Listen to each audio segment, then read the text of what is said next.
Bem-vindo, teleouvinte desta nossa vossa que é a Telebumba. Ora, hoje vamos continuar esse grande tema intitulado As Transformações Sociais e Culturais do Terceiro Quartel do Século XX. E hoje, nesta terceira parte, ainda vai haver mais outra, uma quarta parte e quem sabe uma quinta, não sabemos. Bem, mas relativamente à terceira parte, vamos falar de cinema, vamos falar de TV, vamos falar de música. Muita música. Senhor teleouvinte, fique connosco. Esperamos e contamos consigo. A partir de meados dos anos 40, assistiu-se ao aparecimento de novos centros de produção cinematográfica, sobretudo na Europa e no Japão, que trouxeram para o grande ecrã géneros cinematográficos diferentes daqueles produzidos em Hollywood. Em Itália, entre os anos 40 e 50, a renovação do cinema foi levada a cabo por uma nova geração de cineastas do designado neorrealismo italiano, que fez das pessoas comuns os protagonistas e cujas produções eram rodadas no exterior. Entre os realizadores mais destacados desta corrente encontram-se Luchino Visconti, Roberto Rossellini e Vittorio De Sica. A partir dos anos 50, a corrente neorrealista declinou em Itália e afirmaram-se novos cineastas como Federico Fellini, Michelangelo Antonioni e Pier Paolo Pasolini. Estes realizadores utilizaram o cinema como crítica social e reflexão política. Em França, nos anos 60, o cinema conhecido como Nouvelle Vague deu origem ao chamado cinema de autor, que procurou retratar a vida contemporânea. Destacaram-se os realizadores Jean-Luc Godard, Alain Resnais, François Truffaut e Roger Vadim. Na Suécia, destacou-se Ingmar Bergman, cujas obras captaram de forma magistral o sentido da existência.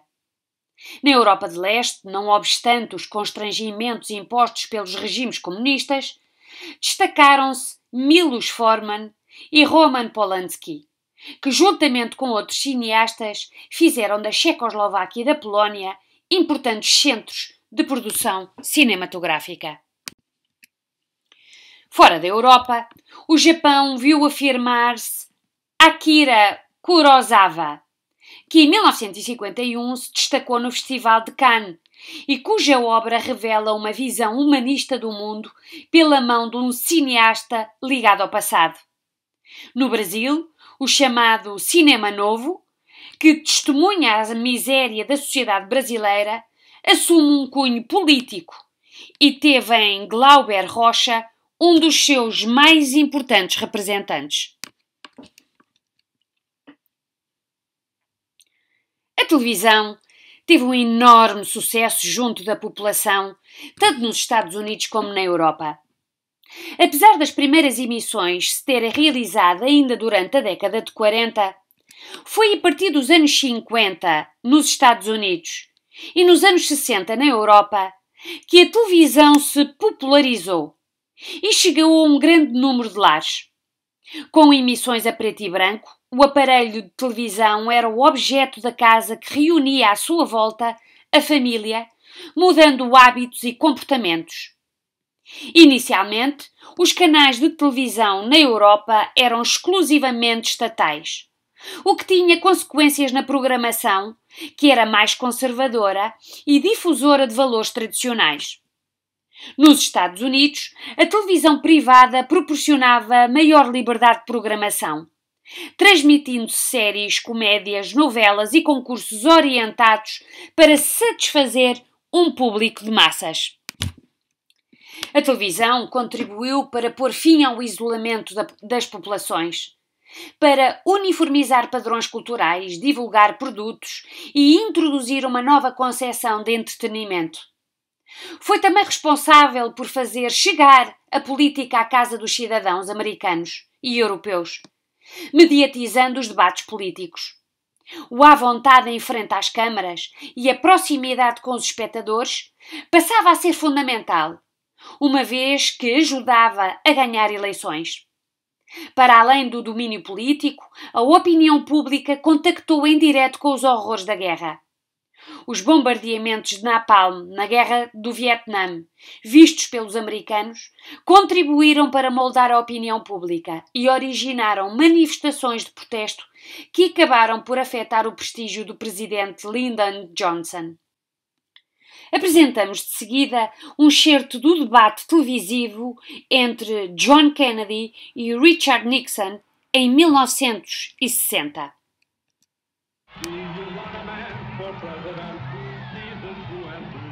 At 43, JFK is one of the youngest men to ever run for president. His hip approach to campaigning injects a new energy to politics. I come to the Bronx as an old Bronx boy. I used to live in the Bronx. The handsome young senator has a lot to overcome. But the Kennedy campaign has a plan to sell him to the country. Now, 90% of U.S. households own a television. Good evening.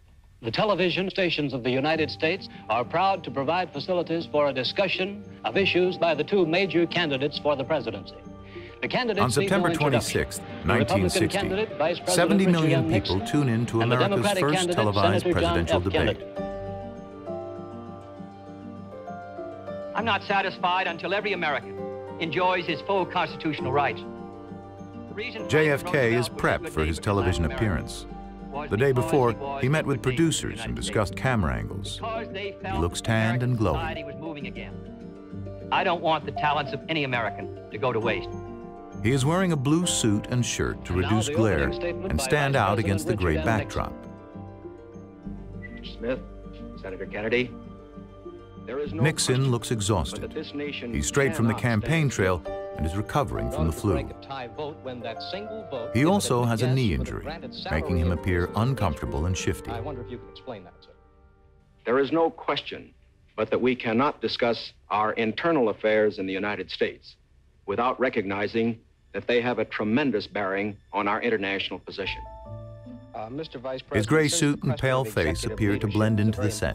Campaign issue. I'd like to follow Mr. The visual contrast between the men damages Nixon. Answer questions or comment upon one another's answers to questions. Viewers think Kennedy has the edge, even though radio listeners have the opposite impression. During the debate, Kennedy's on-camera performance makes him look like a leader.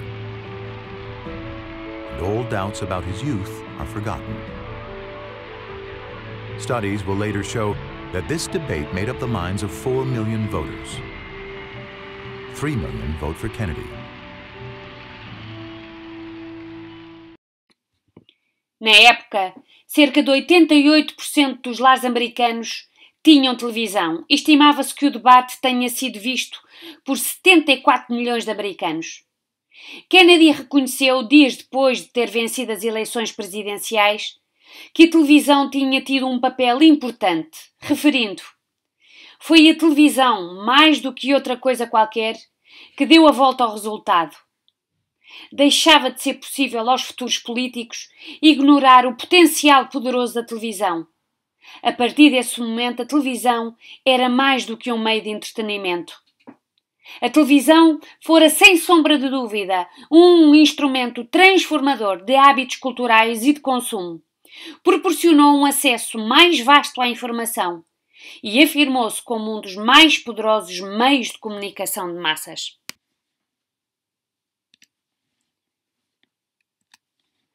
Os jovens que cresceram no pós-guerra conheceram uma sociedade completamente diferente da dos seus pais. O crescimento económico sem precedentes, o desenvolvimento dos meios de comunicação, da tecnologia e da cultura de massas, os apelos da sociedade de consumo e o desejo de renovação da mentalidade proporcionaram a afirmação de novos estilos de vida e de cultura. Uma geração com mais poder económico e livre de preocupações procurou novos modelos culturais. A música popular americana começou, durante a década de 50, a difundir-se pela Europa, sobretudo em Inglaterra. Os novos ritmos que vieram do outro lado do Atlântico cativaram cada vez mais os adolescentes. A invenção do LP, long playing, e do single, bem como o surgimento das aparelhagens domésticas, potenciaram o aparecimento de um novo mercado de consumidores entre os adolescentes. Novos géneros musicais invadiram a vivência da juventude.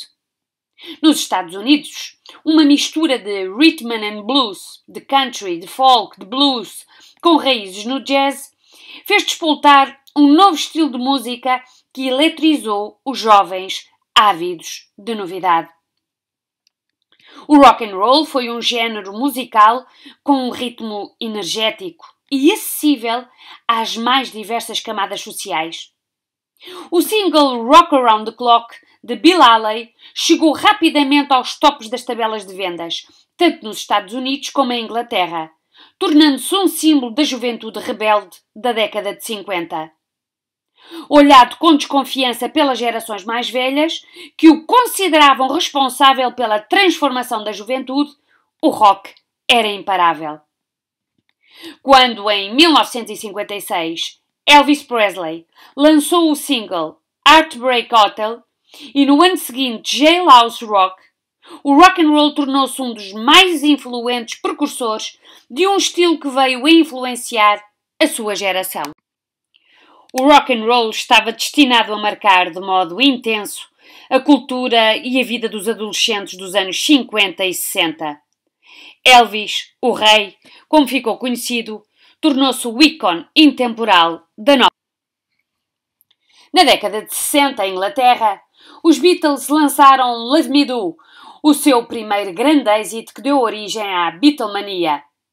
Ainda em Inglaterra, na mesma década, os Rolling Stones, mais irreverentes, rebeldes e desafiadores da ordem estabelecida, conquistaram os adolescentes ingleses e tornaram-se populares também nos Estados Unidos. Curioso é que ainda mexem.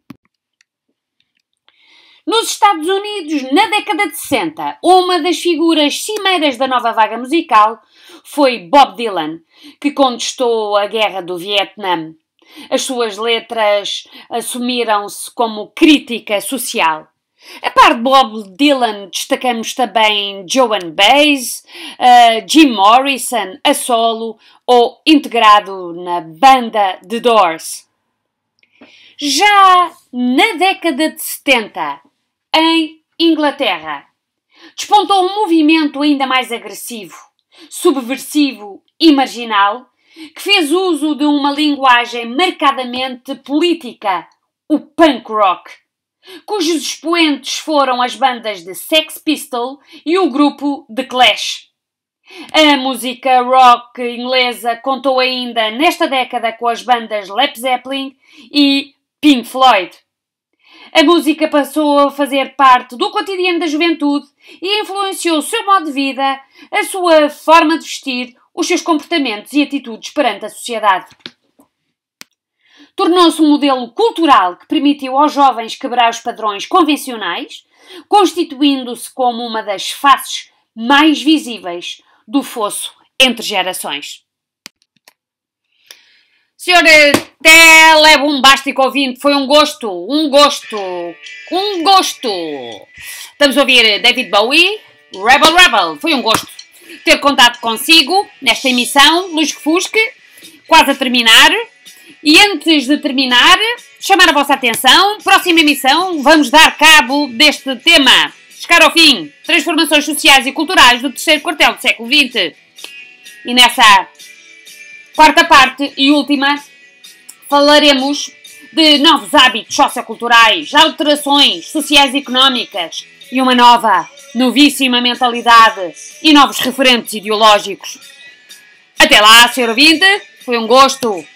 Esperamos poder contar consigo e já sabe, acompanhe-nos no YouTuber.